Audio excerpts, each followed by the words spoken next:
Hey guys, welcome back to yet another video, and this time I'm going to be talking about the Jeep Wagoneer as well as the Jeep Grand Wagoneer, and I'm going to talk about the difference between both of them as well as the specs of this vehicle, or I guess the predicted specs of this vehicle, and I'm going to show you guys, of course, the video of this car as well as the coolest features that I found that not too many people are actually talking about on this car.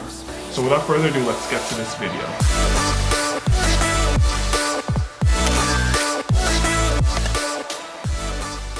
So we all know that the Jeep Wagoneer debuted a couple of, well, didn't quite debut because it's been out for a while. I actually remember when I was a kid seeing Jeep Wagoneers with like the wood trim panels. For starters, why did people design with wood? Because that literally makes no sense.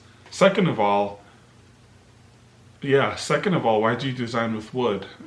Regardless, the Jeep Wagoneer is back. We're looking at a base model which is going to be $60,000, and the specs of the base model are likely to be this. Again, educated guess, things could change as time goes on, but we're assuming we're going to be getting roughly around a 6-liter V6 engine that probably might put out 300 or so horsepower. And for the higher tier Jeep Grand Wagoneer, we're looking at a car that's going to be costing upwards of $100,000, and as far as the engine specs of the vehicle, roughly maybe a 6-liter V8 that could potentially put out right around 400 horsepower.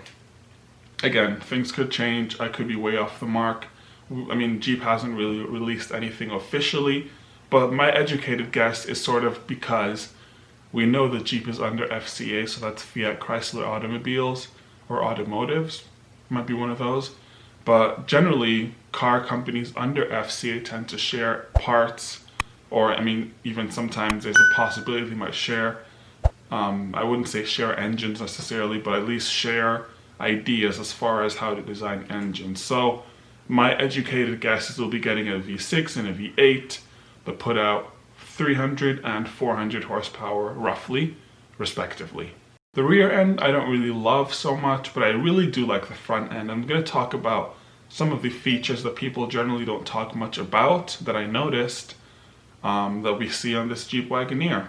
So for starters, we have an LED grille. I'm not a Jeep connoisseur by any means, but I would like to say that Wagoneers, well, it might be the first of many, but it is the first one to have this technology in it.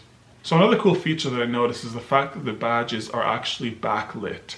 So granted, I don't feel like Jeep is the first car company to do it. I feel like the Wagoneer might be the first car within the Jeep brand to have it.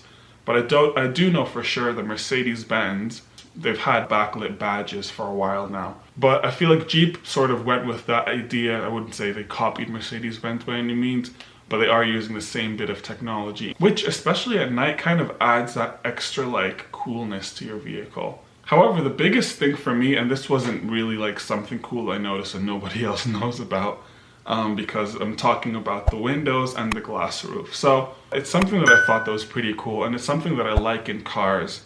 One of the main reasons I'm a real big fan of Tesla, having like a glass roof and having all that light coming into the car just adds for that extra experience, in my opinion at least. Again, overall, they kind of did a pretty solid job with this car.